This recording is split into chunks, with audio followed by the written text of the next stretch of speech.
इस deep dive में आप सबका स्वागत है।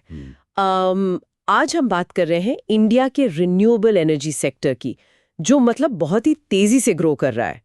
आपको बता दूं कि पिछले सिर्फ 14 महीनों में इंडिया ने 50 गीगावाट सोलर क्षमता ग्रिड में जोड़ी है। हाँ, और ये काफी चौंकाने वाला आंकड़ा है। राइट। और इसमें एक बहुत ही दिलचस्प नाम उभर कर आता है, Sterling and Wilson renewable energy, मतलब SWREL, जिन्होंने ग्लोबल लेवल पर 4.5 गीगावाट के प्रोजेक्ट्स पूरे किए हैं। राइट। तो आज का हमारा मिशन है SWREL की Q4 FY26 अर्निंग्स कॉल को डिकोड करना। इन भारी भरकम आंकड़ों के पीछे की असल कहानी समझना। तो अगर हम सीधा नंबर्स पर आएं, तो कंपनी ने लिस्टिंग के बाद अपना सबसे बड़ा एनुअल टर्नओवर दर्ज किया है, जो करीब 7,548 करोड़ रुपए है। बिल्कुल। और Q4 का जो प्रॉफिट आफ्टर टैक्स है, Right. यानी PAT, वो भी 142 करोड़ का रिकॉर्ड छू गया है, जो कि बहुत इंप्रेसिव है। हाँ, पर मुझे एक चीज थोड़ी अजीब लगी। अगर हम सिर्फ Q4 का रेवेन्यू देखें, तो वो पिछले क्वार्टर से कम हुआ है। मतलब प्रॉफिट बढ़ रहा है पर रेवेन्यू गिर रहा है। ये कैसे? ये थोड़ा काउंटर इंट्यूटिव लगता है, पर मैनेजमेंट ने साफ किया कि कमोडिटी मार्केट में, मतलब तांबे और चांदी की कीमतों में अचानक बहुत उछाल आ गया था, तो उन्होंने जानबूझकर कुछ प्रोजेक्ट्स का एग्जीक्यूशन थोड़ा आगे के लिए टाल दिया। अच्छा, तो ये कुछ वैसा ही है कि आप अपना घर बनवा रहे हो और अचानक सीमेंट के दाम आसमान छूने लगे, तो आप कहते हैं कि भाई कुछ दिन रुक जाते हैं। एकदम सही एनालॉजी है।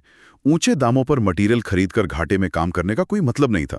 और दिलचस्प बात यह है कि रेवेन्यू गिरने के बावजूद उनका ग्रॉस मार्जिन सुधरकर 10.5% हो गया। वाओ, मतलब सिर्फ काम टालने से मार्जिन इतना बढ़ गया? नहीं, सिर्फ काम टालने से नहीं, इंटरनेशनल प्रोजेक्ट्स में तो मार्जिन 13.2% तक पहुंच गया है।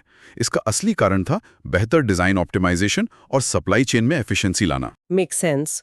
और क्योंकि उन्होंने पुराने काम को होल्ड पे रखा और साथ ही कोल इंडिया जैसे बड़े क्लाइंट से नए टर्न की ऑर्डर्स भी मिलते गए, तो उनका जो अनएग्जीक्यूटेड ऑर्डर वैल्यू है, यानी UOV, वो 11,813 करोड़ पर पहुंच गया है। राइट। और इस बैकलॉग में एक टर्म बार बार आ रहा है, BESS, यानी battery energy storage system. Management को उम्मीद है कि नए ऑर्डर्स का 20% हिस्सा यहीं से आएगा। तो क्या हम कह सकते हैं कि सिर्फ सोलर के साथ बैटरी लगाना इस सेक्टर का अगला गेम चेंजर है? मैं तो यही कहूंगा। देखिए, सिर्फ सोलर पैनल लगाना अब काफी आम हो गया है। बहुत सी कंपनियां आ गए हैं, तो वहां मार्जिन कम हो गए हैं। पर जब आप सोलर के साथ बड़े बैटरी सिस्टम और ग्रिड को जोड़ते हैं, तो टेक्निकल कॉम्प्लेक्सिटी बहुत बढ़ जाती है। और कॉम्प्लेक्सिटी बढ़ने का सीधा मतलब है कंपटीशन कम और मार्जिन बेहतर। एग्जैक्टली। और इसके अलावा इनका ऑपरेशंस एंड मेंटेनेंस पोर्टफोलियो भी 13.5 गीगावाट तक बढ़ गया है। इसमें मार्जिन लगभग 20% के आसपास स्टेबल है, जो सालों साल एक बहुत ही स्थिर कमाई देता है। ये तो बहुत अच्छी तस्वीर हो गई ग्रोथ की, लेकिन एनालिस्ट Q&A में एक बड़े रिस्क की भी बात हुई थी, राइट?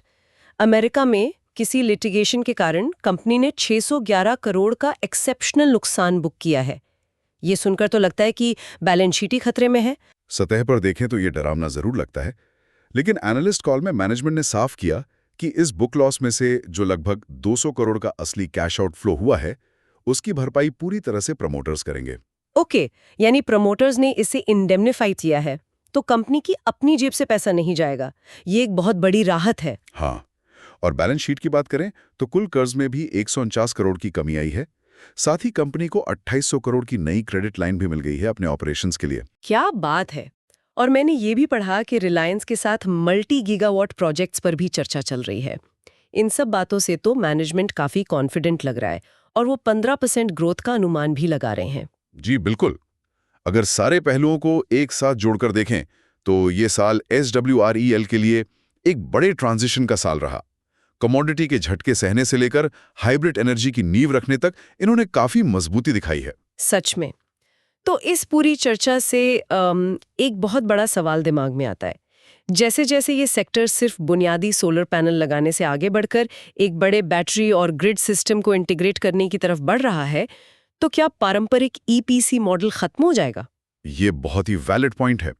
शायद भविष्य सिर्फ उन कंपनियों का है जो खुद को एक एनर्जी टेक इंटीग्रेटर में बदल लेंगी। बिल्कुल। और ये देखना वाकई दिलचस्प होगा कि रिन्यूएबल एनर्जी का ये नया परिदृश्य आने वाले समय में पूरी इंडस्ट्री को कैसे बदलता है। आज के इस डीप डाइव को हम इसी विचार के साथ यहीं समाप्त करते हैं।